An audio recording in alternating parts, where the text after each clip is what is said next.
Not until...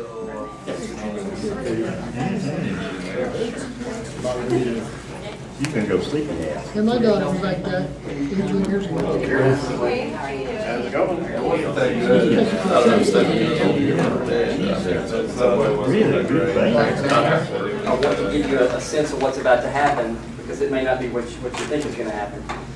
We had an open house this afternoon from 2 to 5 where people could come in and look at any plans, talk to all the agency people, learn as much as you could, ask whatever questions, get a lot of one-on-one, face-to-face kind of interaction. But when we get to the actual public hearing that we're going to start in a minute, we don't say anything. It's purely to collect your comments. And this can be a little weird for people who haven't seen it before, because we're going to turn the recorder on, and we're going to call the names of everybody who's signified on their card that they wanted to speak, and let you come up one at a time and speak. And no matter what you say, we're not going to answer. You can say, I want to know why you guys are doing that. And we'll say, thank you very much for your comment. And then we're going to take all the comments you get tonight, plus all the written comments that people are going to send in through the whole comment period, and we'll write one document that has the answers to all the questions and comments made in that document and send it out to everybody in a more formal manner. So if you have a question, if you weren't here this afternoon, you have a question or something you want to learn about, if you want to stay till it's over and talk to us once the recorder is off, we're happy to try to answer any questions you got, and we've got different agency people here that can probably help you. You got any questions about it before we start here? Okay, thanks. Hey, Jonathan? Uh-huh. Can you give a brief summary of the ground rules on how we address the comments?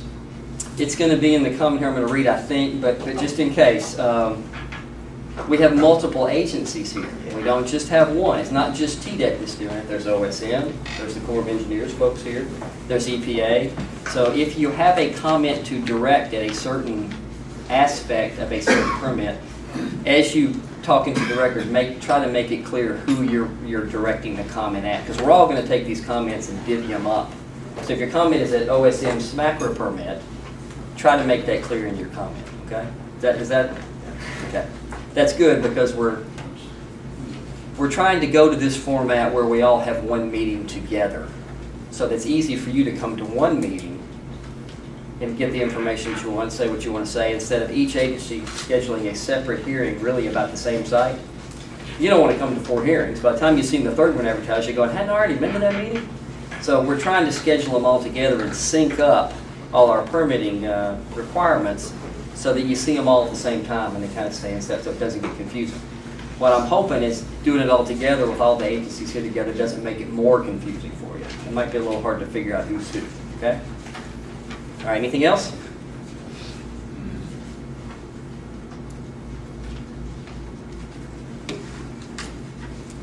We can begin the hearing at this time. This is a combined public hearing to consider NPDES and SMACRA permit applications and related applications for ARAP and Corps of Engineers 404 permits. The principal agencies involved in the process include the Tennessee Division of Water Resources, the Federal Office of Surface Mining, or OSM, U.S. Environmental Protection Agency, U.S. Corps of Engineers, and participating federal and state wildlife resource agencies. My name is Jonathan Burr. I'm the Environmental Program Manager of the Mining Section for TDEC. Other division staff members present include Dave Turner, Gary Mullins, He stepped out. Okay. He's here. Jesse Jones, Yep. Dan Murray. Other agency people are Bill Winters from OSM. A gentleman from the Corps, please introduce yourselves to the crowd. Travis Wiley, Corps of Engineers. Eric Rich, Corps of Engineers. Okay. U.S. Fish and Wildlife, please do the same. Will you guys introduce yourselves to the crowd? Katie Shoot. And EPA? Kip Tyler. All right. The requested permits will cover activities for a proposed contour surface and auger coal mine to be located on Valley Creek Road at Rich Gap in Claiborne County, Tennessee. The applicant is Apollo Fuels, Inc., P.O. Box 1727, Middlesboro, Kentucky. The mine name is Sterling and Strays Surface Mine 1. Scope of project. The surface mining activities will be conducted on pre-law mining areas.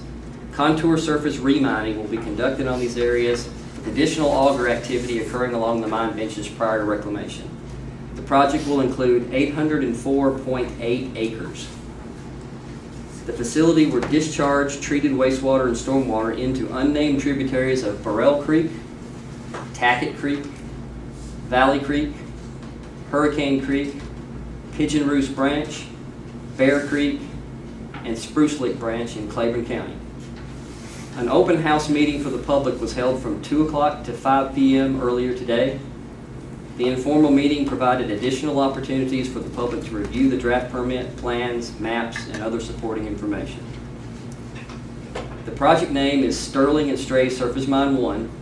The mine operation was assigned draft NPDES permit number TN006981 and SMACRA permit application number 3264.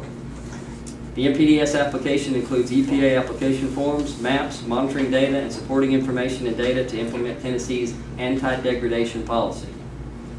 The applicant also submitted the required alternatives analysis, economic and social data, biological assessments, and stream and wetlands jurisdictional determinations. The Division of Water Resources determined that the NPDES permit application to be complete and announced this decision on September 6, 2013 in public notice M2013-16 as required by TDEC rules. Hearing procedure. We handed out attendance card as you entered the hearing room.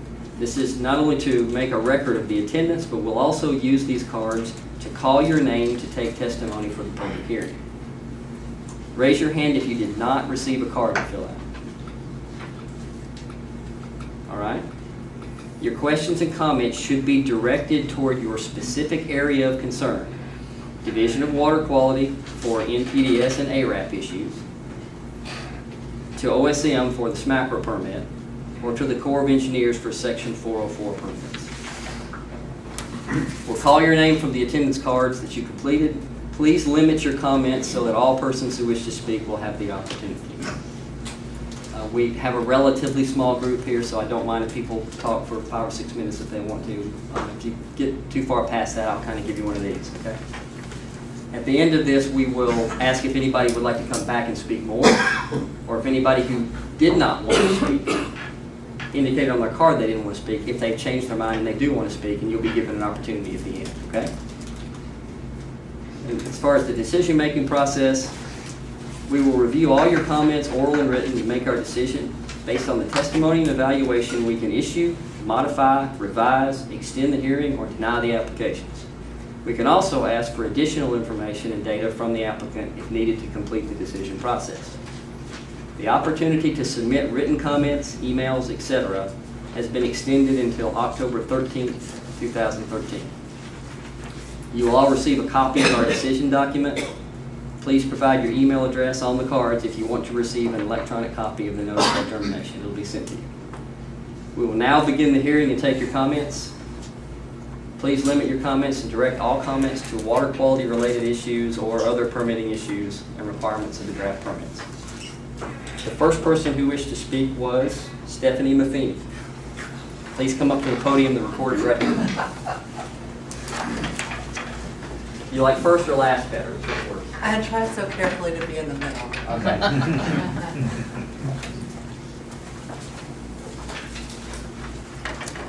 I'm Stephanie Matheny. I'm attorney for the Tennessee Clean Water Network. I'd like to thank all the agencies here tonight for holding this joint public hearing. I do think that this is a promising process to have all of the permits considered at one time. And I would urge all of you to consider all of the comments that are made here tonight. My first comment, though, relates to the public process, and I've discussed this with many of you. It's been a little bit confusing that the public notice gave one date and then different notices came out with different dates. So I appreciate both TDEC and OSM agreeing to extend the period for written comments to October 13th. Thank you for that. I would also ask that in the future, if there are meetings about a surface mine, that those meetings be held at least in the county where the mine is located, so that it's easier for the people who are most affected by those mines to participate. Substantively, there's a lot more to say about this mine than I could possibly cover standing up here, even if it were all night, and you will all get written comments from the Tennessee Clean Water Network. Briefly though, this large new mine would be just one of many strip mines in Claiborne County that drain to the Clear Fork of the Cumberland River. There are also 2 other large strip mines currently under review by your agencies, Copper Flow's Clear Fork and Cooper Ridge surface mines. Yet, it seems as though each of the agencies is considering each of these permits in a vacuum without sufficient consideration of potential cumulative environmental impacts. And so I would urge all of the agencies to consider these cumulative impacts in the final permitting. For OSM, we request that you withhold approval of the SMACRA permit until it is affirmatively demonstrated that the mine will not materially damage the hydrology of the receiving waters. This would require TDEC to issue a NIFTY's permit that ensures protection of water quality in full compliance with the Clean Water Act and the Endangered Species Act. TDEC has not yet demonstrated it will do this because its draft permit relies on an impermissible, non-publicly noticed modification of the sediment TMDL for the Clear Fork. In its final permit, TDEC should impose limits on total suspended solids at all of the outfalls that drain to the Clear Fork to apply during precipitation events. Sediment limits that don't apply when it's raining are pretty much meaningless and will do little to protect water quality.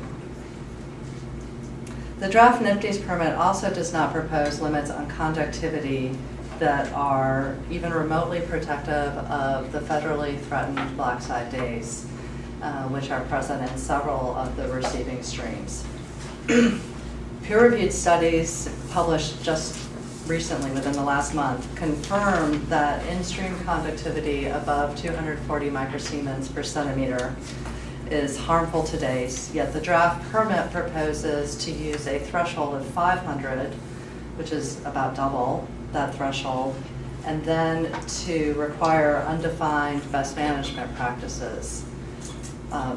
I don't think that that's going to be enough to protect days, and I would urge TDEC to look at numeric conductivity limits in the final permit.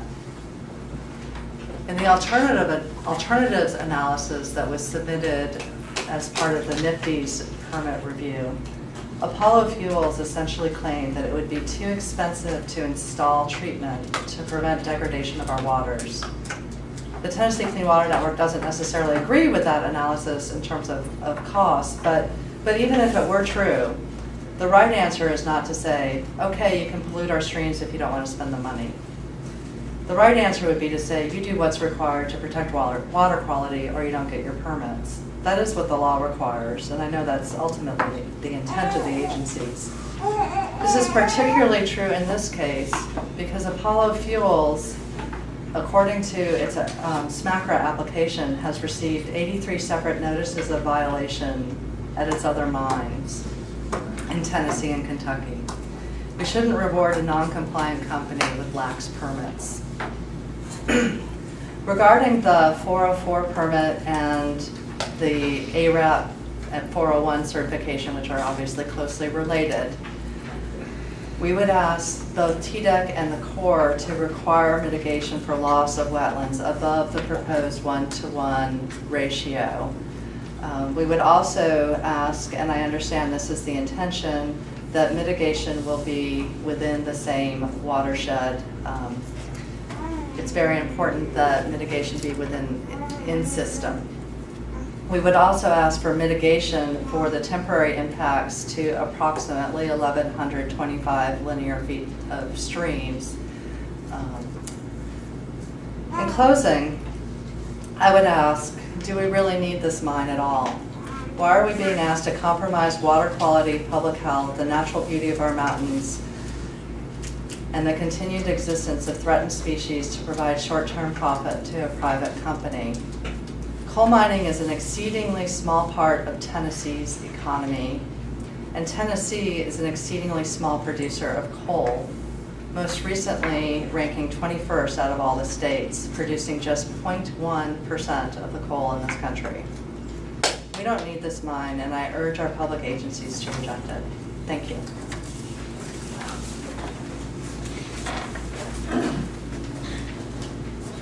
Thank you, ma'am. The next speaker will be Axel Ringen.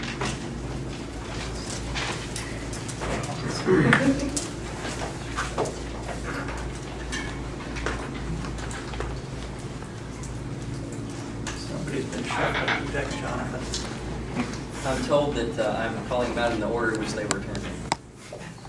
Next time I'll shuffle them if you like them.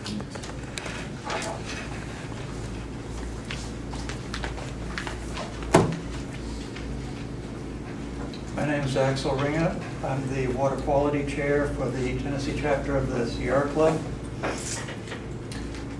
These are, what I'm going to give here are preliminary comments. We will be providing more extensive and formal written comments later on. I just wanted to, I wanted to reiterate what Stephanie said about the public process. It has been confusing, and I would hope that in future situations that there would be more coordination with deadline dates and public notices and such between the agencies. I'd like to comment on the cumulative impact. As has been mentioned, there are 2 other mines under review this year for a total of approximately 3,000 acres just this year in Claiborne County. I think the agencies are required by law to consider cumulative effects. And in a county like Claiborne County that has undergone surface mining and deep mining for many years, I think a review and an evaluation of the cumulative impacts of these sort of activities needs to have more priority put on it.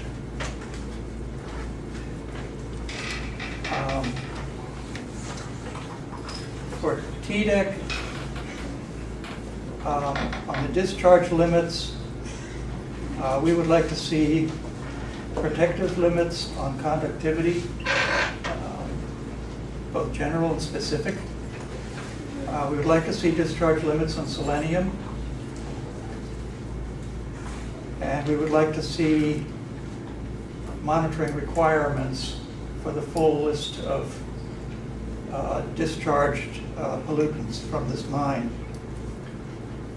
We are concerned about the sediment runoff from the haul road that winds along Hurricane Creek.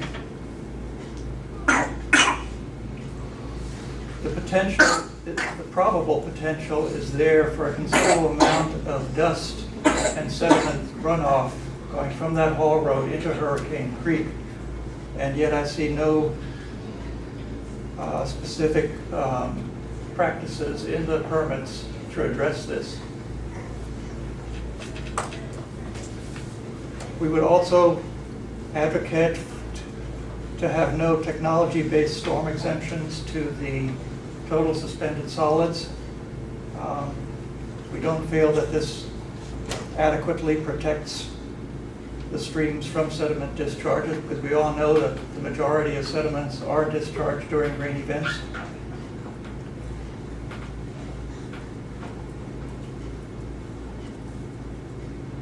This comment is, I think, for both OSM and TDEC. It concerns the endangered species. Number one, we would question the rigor of the surveying that was done for endangered species in the streams surrounding the site. We would also question the focus on black-side dace and the Indiana bat, which of course I recognize are federally classified species, but Tennessee, in their natural heritage program, has a number of species that are considered sensitive or of special concern, such as the arrow darter, the emerald darter, least weasel, silver-jaw minnow, rosy-faced shiner, cinereous shrew, smoky shrew, southeastern shrew, southern bog lemming, barn owl, and golden-winged warbler. There's nothing in the permit applications that deals with any of these species.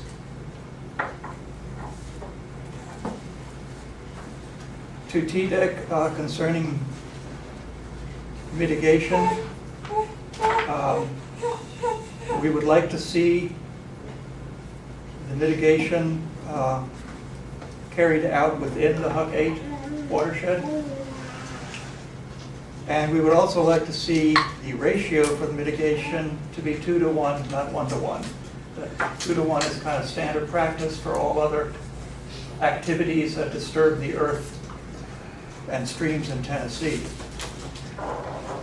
And finally, I'd like to address the issue of Apollo Fuels being a chronic violator with 83 notices of violation at their other sites in Tennessee. And we feel that an organization or a company that has that sort of a record needs particular attention paid to both the permit conditions and the enforcement of those permits. Thank you.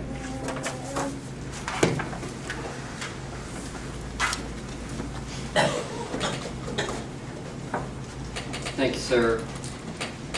The next speaker is Stephanie Langley.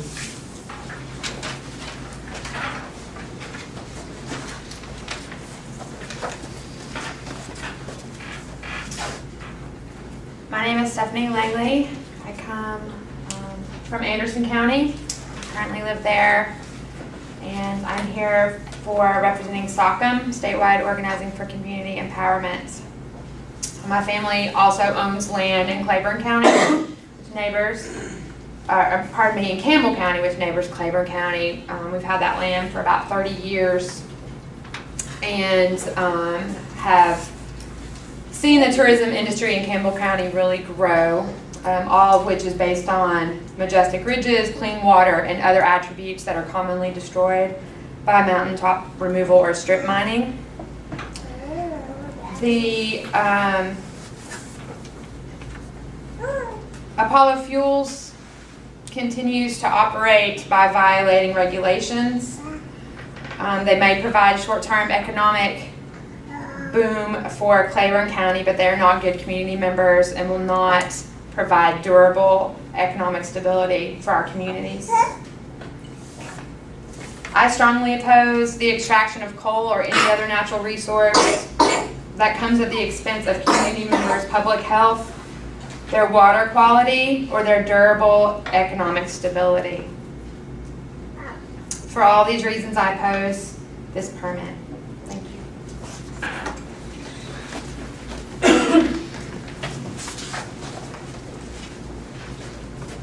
Thank you, ma'am. The next speaker is Carol Judy.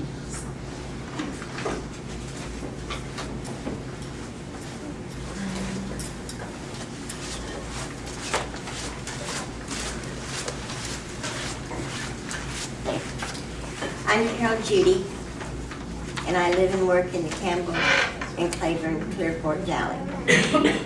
I want to thank the Tennessee Clean Network Act, the Sierra Club, Stephanie, and I want to reiterate what Stephanie and Axel said. They know all the nice, polite, correct words to say that really enable people to understand from where they're at. When I first moved to Tennessee, when I married my first husband, he was from that area, and I was told pretty quick, like 3 weeks into it, if you don't stop talking against that coal company, your husband's never going to have a job. You hush, you know. I haven't really seen the power of the mining industry lessen any across these 40 years. But what I have learned is that the industry has a short-term gain called stocks and bonds payoff, that they're mandated to take advantage of communities because the cash economy is the only measure that enables them to satisfy their stockholders. But I'm here to tell you that we can do better. If I had one wish and one hope, it would be to also see legislation enacted that mandated these agencies to work with the local root diggers. I am a root digger as well as a place-based education developer, and a wild and crazy woman, according to some people. I would agree. I think it's more fun to be wild and crazy than prim and proper, most of the time anyway. I have children and great-grandchildren. And what I know is if we clean up the waters and clean up our act, along with everybody else up in the middle central Appalachian region, every watershed will be healthier, and our watersheds feed the nation. They feed the cities. If we are healthy and our communities are placed, it stands to reason that going downstream, you're going to be healthier. It just makes sense to take these mountains apart for coal, gas, or oil, to take it out and send it away, and then, and do all the value added elsewhere. It's a very short-sighted perspective, because mountains produce 80% of the world's potable, tasteable, drinkable, living waters. These Appalachian Mountains are the oldest mountains on the earth, they tell me. There's over 1,000 medicinal and culinary herbs that also grow in these mountains, and not all of them are documented.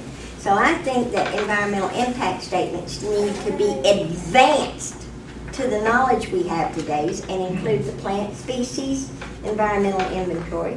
I think we need to be concerned about the creatures and animals, everything that lives in the woods that's going to be thrown out of their home. You take that mountain apart, buddy, you done took its home and its table, and it's going to find a home and a table somewhere, wouldn't you? So, environmental impact statements need to address what's going with the majority of these animals. Where are they going to be? What are we going to do about mitigating their hunger and their homelessness? We ain't done a good job with people yet, so I don't think we're going to do too good a job with animals either, but we at least need to talk about it. I think that in the local community of place, with the non-timber forest products being a $40 billion a year industry, that we could find other ways to create some green economies. We already supply a large number of those roots. Ginseng, golden, sealed, wild yam. I got a book, I have a little book here that will list lots and lots of them. It's part of our culture. The Appalachian people are not lazy people. If hard work would have fixed where we're at, it would have been fixed years ago, so it's beyond our abilities to do it by ourselves. When 80% of your land is controlled by multinational corporations, it's really, really hard to figure out where's the telephone you need to call when their mountains burn. You can't figure out who to call, so you get out there and fight the fire yourself. These mountains are our commons. We've grown up generationally there. Our families were sold or got swapped out, traded out of. Sometimes we're not the smartest people in the world. We tend to think other folks are like us and wake up and realize, not exactly. You might be using the same words, but they mean different things to different people. It's like the word dinner. If you invite me to dinner, what time are you going to look for me? I'm from the South, and I grew up with breakfast, dinner, and supper.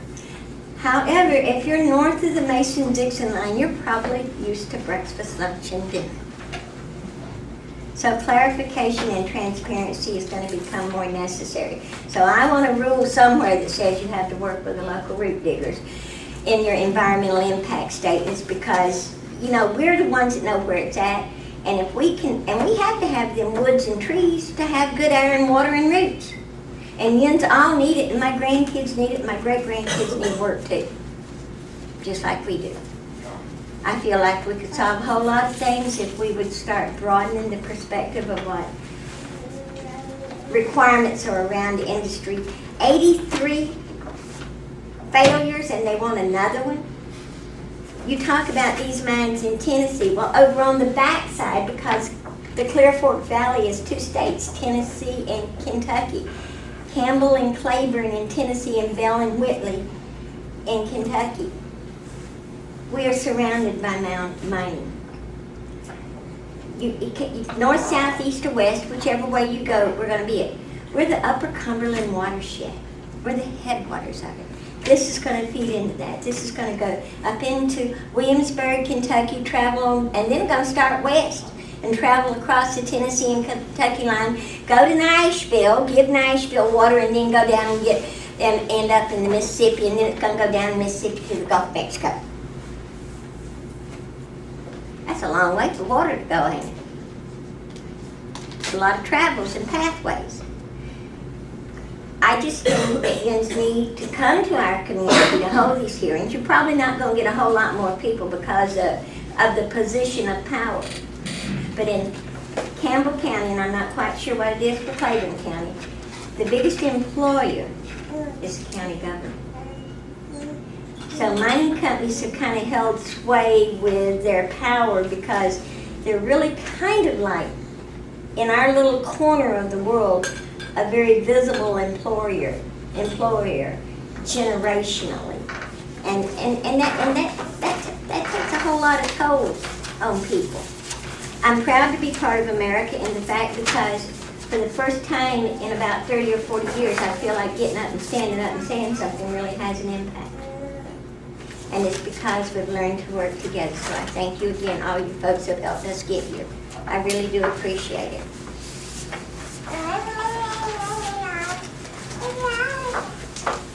Thank you, Miss Judy. You probably went more than 5 minutes, but there was no way I was pulling the plug on that. Now, I've got a little trouble reading this one, so bear with me, folks. Miss James, is it Vance, President of United Mountain Defense? James Kane. Kane, I'm Is so there sorry. anywhere I could skip momentarily? You were probably right and left-handed while you held the baby in the Would other you one when I mind? filled out the card. Is it, can I defer for a moment? You can go, you want me to just put you at the end? That'd be great. Sure, that'd Thank be you. great. Nick Mullins.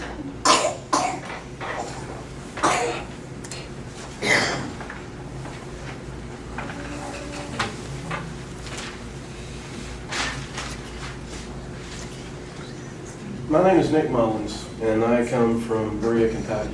I'm a former fourth-generation underground coal miner. I was a mine electrician there at the last, now doing undergraduate studies at Berea College. I come to you today because it's not a perfect world out there. I grew up on George's Fork, a little valley that runs just below Clintwood, Virginia. All our lives, strip mining, contour mining was always occurring since the 1950s. Unfortunately, a lot of the streams in that area have been negatively impacted. If it were a perfect world, they wouldn't have been. The sediment ponds would have held whenever a strong rain came. George's Fork Creek wouldn't have a layer of sediment in it 2 to 3 feet deep and deeper in places. The family spring that we use for 4 generations wouldn't be belching out acidic water as a result of the disturbed aquifer that occurred whenever the mountaintop moved above our house. The creek is impacted all the way up and down the valley. It is cumulative, and it is causing problems for everybody downstream. Flooding has become an issue. You wake up and you see that your creek is running completely white, like somebody dumped a milk truck in it. And you find out later that on that strip mine, that contour mine that was supposed to be regulated and taken care of, and the people were supposed to be doing everything they needed to do to ensure an accident didn't occur, allowed a massive amount of used hydraulic oil to hit the ground. And then in this large rain, it washed it every bit down George's Fork Creek. Naturally, they got a fine for it after we called it in, but the damage was already done. The water was already headed for the Flanagan Reservoir, where we get our municipal water supply, because we no longer have a spring that we can harvest water from. In a perfect world, mine violations would not occur. The rules and regulations that are set forth by legislators would be effective. We would not see our streams damaged. We would not see the life slowly draining out of it. We wouldn't have to worry about what our kids are drinking, what's going into the bottles of our infants. I said on my card that I come in for future generations. My children were the 10th generation to grow up on the George's Fork, until we started seeing the creeks turning white, turning orange, black, brown, and every bit of it going to the same place. We knew from that point that it wasn't a perfect world, that people sometimes do things because it's the easy way. I hate to say it, but I've actually heard people brag about how easy it was to drain all the used motor oil from a large Caterpillar engine on the ground and then push over it with a dozer. That stays. It goes into the valleys. It filters the water. These are the things that we have to understand whenever thinking about issuing permits. That mine that destroyed our family spring was situated right beside Quintwood, which was the county seat, and promised all sorts of economic endeavors. Nearly 15 years later, it is a simple, grassy field with a few small shop buildings on it for a natural gas company that plans on doing servicing, and a small coal truck shop. We never received the economic development that was promised to us by this mine. There are mines that are still halfway in operation because the operators decided that it wasn't as feasible to mine the coal immediately. So they send a few trucks up there, do a little bit of work to keep the mine active while it continues to erode and sedimentate, or add sedimentation to our creeks and create flooding problems. We're losing Appalachia. Future generations are losing everything that they need to survive in those mountains. It's not just about trees. It's not just about the small critters. They hold such importance there, but it's about the way that they filter our water. I wish my son were here today. He's been going over the soil cycle in school. And I took him back home. And I took him up in the patch of woods that was left after the mountaintop removed, the one place that we still had protected. And he looked at the mushrooms, he looked at the fungus, he looked at the red, the little eastern red spotted newt, which I always called a salamander growing up as a kid. And he knew that the leaves fell, that the trees fell. They died, and then they created more soil. I took him a 5-minute walk on top of the mountain. He nearly cried. 15 years later, there's no soil. It's still rocky, compacted. A few various types of grasses will sit there and grow. They can get autumn olives to come up. But of course they spread like wildfire and get on people's farms, and then it's a fight to the finish to try to get those things out. Black locust, a few sycamores. But that's not enough. It'll never be enough. The streams that were mitigated, that were put back so perfectly, using rocks to create a way of keeping sedimentation down, everything's orange. That water isn't drinkable. I had a friend that I worked with, actually he was my cousin Foreman told me, he says, well Nick, he says, I've heard tell that a lot of these environmentalists want that water to be coming out as clean as what you get in a bottle of water. And I said, whenever I was a kid, that's what we got. That was the water that came out of our spring. It was just as pure as any water you could get out of a bottle. Purer because it don't have any of that plastic around it. I said, what's wrong with that? Appalachia and these mountains are all we have. The men that mined that mountain, who knows where that money's gone now? The vehicles that they were able to purchase, probably in a junkyard 10 years later. The houses that they built, if they were able to build, they're probably falling apart again. It's a perpetual cycle, and the economics are not stable. The coal industry hasn't done much for Appalachia. If it had, we wouldn't be left with dirty water, fuel abuse problems, and poverty rates that are so high. I wish we were in a perfect world. I wish that the legislation that we're here would protect everything that we need to protect. I wish the diesel regulations that they put on underground coal mining would be enough to protect miners' lungs from diesel particulate matter that's being linked to being a carcinogen. But even I can admit that they're unsure if that's the truth. People need to be able to speak their voice. They need to be able to go quickly from their homes, not hours away.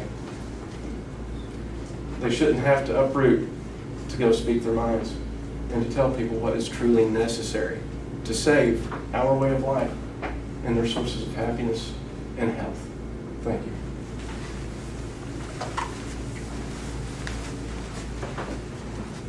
you, Mr. Mullins. The next speaker is Tabitha Potter Cornett.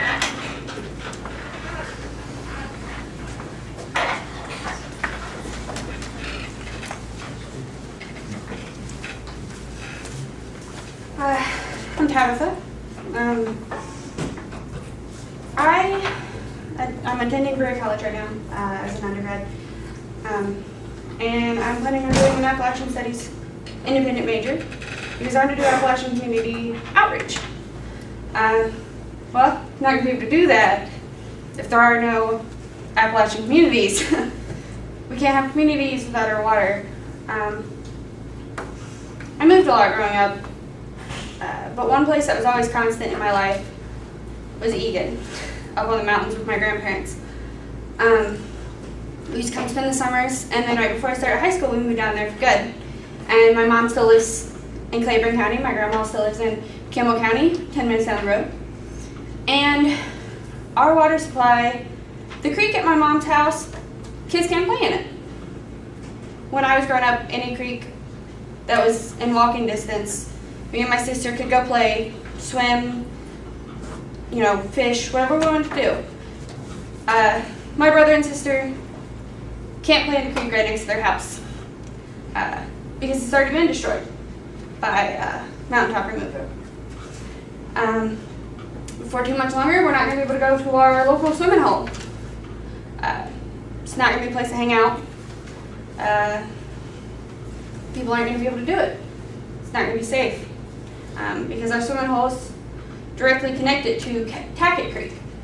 And my mom's creek is directly connected to all those other creeks.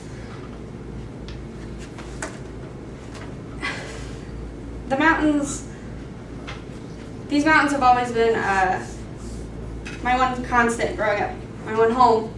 And I'd hate for my brothers and sisters not be able to enjoy them like I did. I guess I don't really have much more to say than that, but thanks.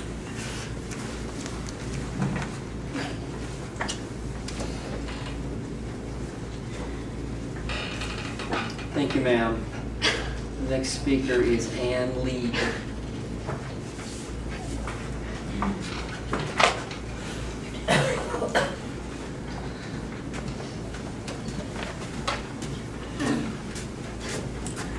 Hello, I'm Ann League. I'm a member of SOCM, Statewide Organizing for Community Empowerment, also a member of the Alliance for Appalachia, and do a little bit of contract work with Tennessee for Clean Water Network.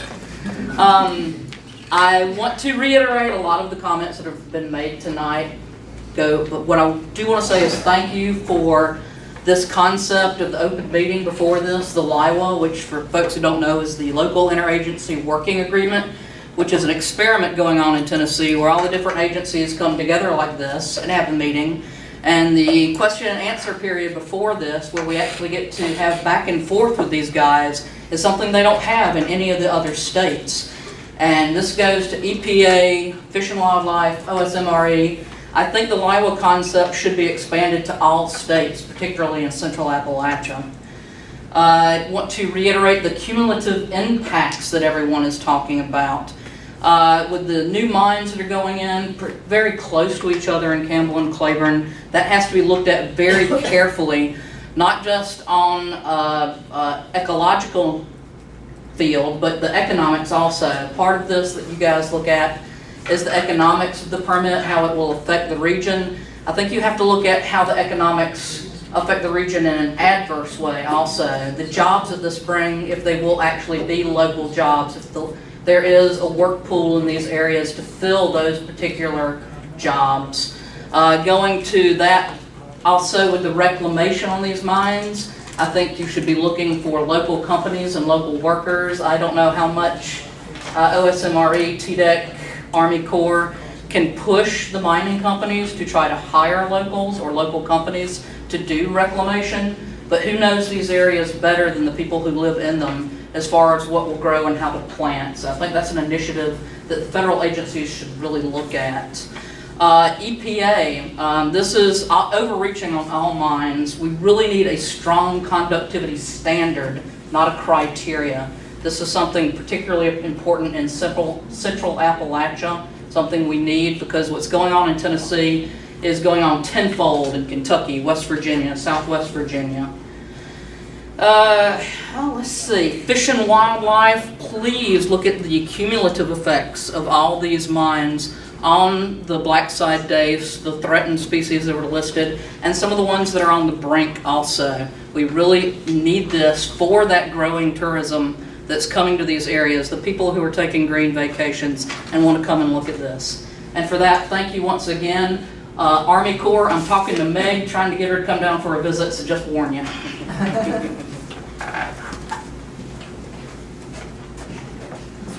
Thank you, Ann. Next person who wanted to speak was Bonnie Swinford.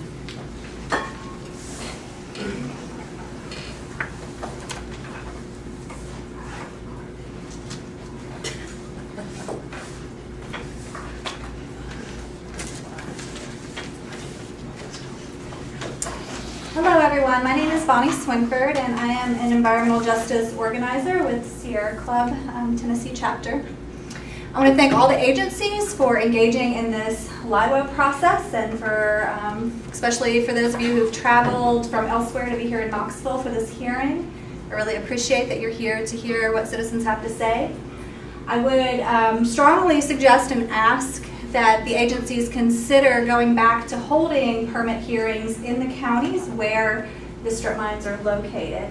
I work with folks in Campbell County and Claiborne County and other coal mining counties across the state. And, you know, we're talking about folks who live in money poor places, and it is a burden to travel. I know it's a burden on all of us to travel. It's more so a burden for directly impacted people to have to travel, and it literally makes it impossible to come to Knoxville if your choice is to come to Knoxville and talk or to have money for food and necessities. So please strongly consider having these back up in Campbell and Claiborne and Cumberland and Scott counties.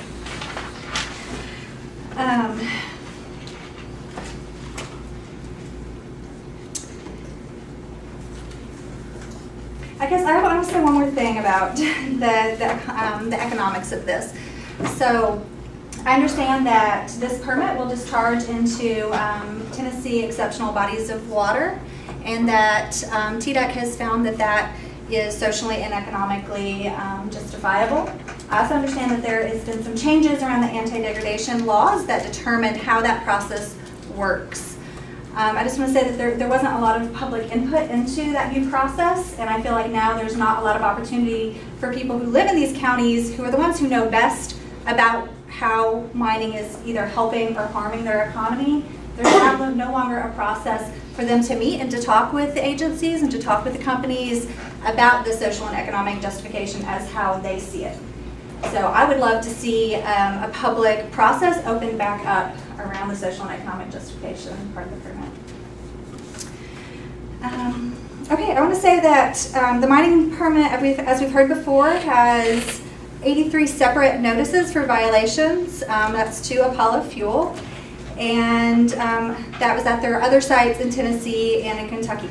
So a chronic violator should not be rewarded with new permits. That just makes sense. Or as Axel so nicely said, we should really look very, very carefully at how they're going to conduct this permit, especially considering if you're looking at the cumulative impact of all the previous surface mine plus the three new large, very large strip mine permits that are all going up into the same area. You have the Clear Fork surface mine that's a little over 500 acres on King Mountain. You go up the road just a little ways, you have Cooper Ridge, a 1,500 acre strip mine that's being proposed there. You go just a few miles up the road past that and you find Sterling and Stray. People live in these areas, people live downstream. We need to think about the cumulative impact, the hydrologic impact to the folks who live downstream in Egan, in Clearfields, in the entire Clear Fork watershed. I also want to say that I'm happy that out of all the citizens that we're going to hear speak today, about half of them are folks who either live in coal counties or are from coal counties, and that makes me really happy that people are here to tell their stories and to and to make their voice in person be heard. I love that. I also want to say that these aren't the only folks that are worried about what's happening with our mountains and our communities across the state of Tennessee. Last week I sent out a letter to the Sierra Club membership, and what I found was that 673 people across our state signed on to a letter that expressed some of the same concerns that you're hearing in the room today. I'll read that letter for you. It says, I am writing to express my concerns regarding the proposed Sterling and Stray surface mine, number 1, OSM permit 3264, NPDS permit TN0069281. I oppose this 1,088 acre strip mine. This area of Claiborne County has been extensively mined, resulting in extremely poor water quality and the likely expiration of Blackside Dace and Straight Creek, just to the west of the proposed mine. This is the third new strip mine proposed for the Clear Fork watershed within the last year, including the 1,496 acre Cooper Ridge strip mine downstream on Valley Creek, and the 578 acre Clear Fork surface mine on Straight Creek. Permitting authorities must address the cumulative impacts of multiple existing and proposed strip mines in the Clear Fork watershed before issuing any permits. So I have a copy here to submit to all the agencies of 673 people that agree with that statement and signed on. And in addition, I have about 100 comments that expand on that letter from citizens across Tennessee that would like to submit additional comments about their concerns about this permit.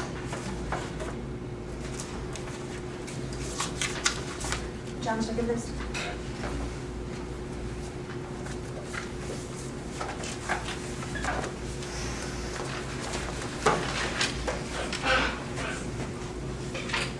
Thank you, ma'am. The next speaker is Vicki Terry.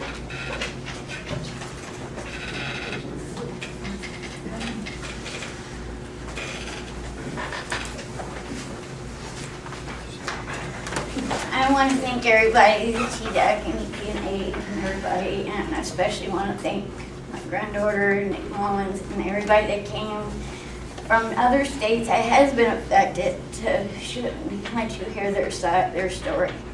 I've been pretty active in Mount Stop Removal for the last 6-7 years, and I've seen the effects it's done to other towns in West Virginia and stuff, and I have a trust issue with, I'm sorry, but I've heard off of Service Mining Tennessee, head of Tennessee Knoxville Officers Mining, lied to the federal director and say that mountaintop removal did not occur here in Tennessee. And I documented, me and my husband, that for about 4 years, watching them blast, one time 5 times in one day. One time it shook all the way over to our ridge. The mountain, it's right there if anybody wants to go see it. It's flat. I watched them dump it all over the side. The officers, my guy, told the federal directors they did do valley fills. We watched them fill it. What else would you call it? And I'm just very, just worried about our community. It's been through so much. It's so tore up, and so it's like, it's just because it's already messed up, so we come in and fix it. Well, like I said, trust issues there. Maybe you're not going, maybe you are going to do contouring. Well, I've seen that in West Virginia. It's still the mountains gone. And I was looking at your books, and you mentioned about 80 feet at each level. And I was looking at your book, I was noticing at each core drill that you was doing and how far down you had to go to get to that coal. That's a lot of mountaintop removal to me. And the economic thing, 43 jobs, they usually aren't local, and the money, we do not see the money in our community. It stays in this town. So we do not see nothing. The only roads they fix up in our community is the ones that Kotex needs to use. We had, our road along just got fixed after 2 years of the hit school bus stopping, breaking down, the school complaining. And they finally come in to shut up the cement and pavement what was left, and 8-inch ruts, you can't walk down the street, the road was just straight. And they put gravel down and they fixed it. And and we're not gonna see any of this money, period. And let's see, the location, I'm concerned about it being all the way down here in Knoxville. And it is at the same time, the majority of our community is very upset about coal ash, 300 acres, about in the same area. And they're at right now on White Oak in our community having this coal ash landfill meeting. And their concerns is the water issues too. And I think there should be an environmental impact, cumulative, and it's not just about the water. I mean, what about our humans' health? It's been documented several, how many, 23, 22 reports. It's 50% more cancer, 60% more respiratory. My granddaughter has bad asthma. She does breathing treatments. We have COPD. I hear all the time more and more people in the community talking about how much cancer is going around here lately. And I don't know if that's because of all the mining, but somebody should find out. And I don't know that was the last time anybody checked our air quality. And down here about the Black Days population, while pollution controls mandated in the permit conditions should be adequate to limit degradation. Should be. It's right there it says you don't know for sure. And let's see.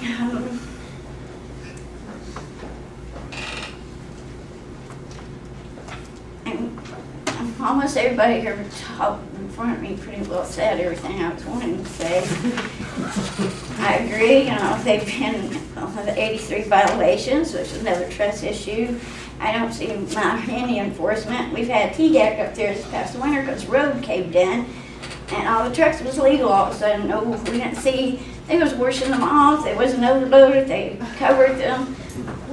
Nobody's up there enforcing no laws up there. Nobody, thanks to SOCM and Sierra Club, which I'm also a member of, representing, not just as a resident. By the way, I am a resident and live there. And let's talk about my granddaughter here. She's worked very hard to get where she's at. And she's changed her whole line of studies. And you said she can't do this if there's no mountains left. I'm very proud of you too. Yeah. Sorry.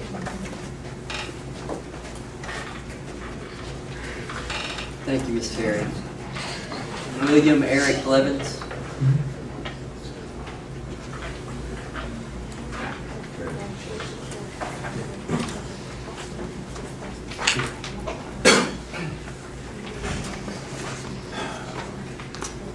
My name's William Eric Blevins. I live in Gray County, but I've been to Claiborne County many times, and I really hate to see more of that area destroyed by surface mining. There's still some beautiful spots left, and I'd like to keep that. I mean, I think it's kind of ridiculous that we even have to have this hearing for this company that has 3 permit violations. I don't understand why you would even think of giving them another permit, whether it's a 404 permit, NIFTYs, or a SMACR permit, or anything. Their violations include stream buffer incursions, failure to maintain sediment controls, and discharging without a permit, which seem like pretty violent crimes to me because they're destroying people's health, they're destroying the ecology of the area, the homes of many creatures that we could not live without. So I would highly encourage you not to give them any permits for doing more mining and to not allow them to continue mining permits that they are currently mining if that is happening. And yeah, so that's all I have to say. It's pretty much crazy to allow them to destroy 800 more acres of land in this county that's already been so impacted by surface mining, which is pretty insane practice to allow to continue. Thanks.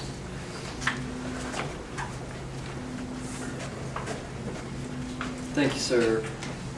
Russell Worley.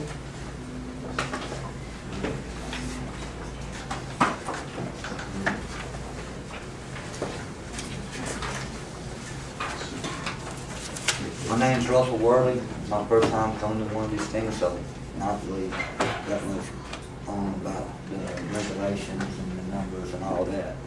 But 83 violations, I mean, that's a big if. I mean, that's common sense. All right. I know coal, everybody likes electricity, everybody likes to turn a light on.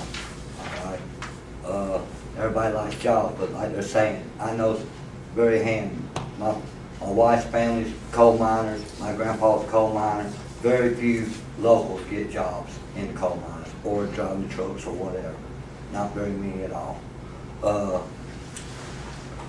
I have a problem with mountains I've been going to, ginseng, deer hunting, whatever. I go up there now and there's a gate there. You can't go up there no more. All right. I'm sure there'll be some way that the company and the locals could come together and quit putting the locals on further on out. Like I say, I know people's got to work, but like I also said, not many locals get jobs in there. I had a job up there one time for a week planting trees, and then the next year planting trees, they let the locals do it for several years. Now Mexicans do it for us. Cheaper labor.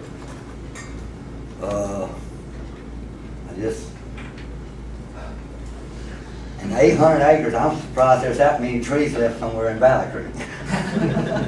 I mean, it's pretty well, it looks like a bomb already. But still yet 83 wrongs, you know. They just, if you was in school, you could flunk. If 83 was the F. That's pretty much what I got to say. Thank you.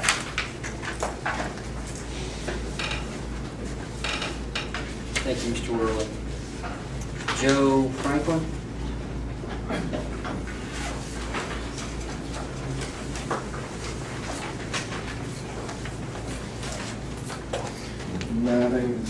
My name is Joe Franklin from Johnson City. And I concur with what the rest of the speakers have said in regards to the strip mine, proposed mine. I just want to say, it seems to me this is a sacrifice zone.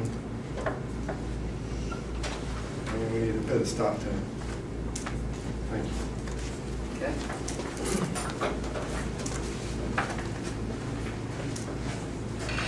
All right, Mr. Kane, are you ready now?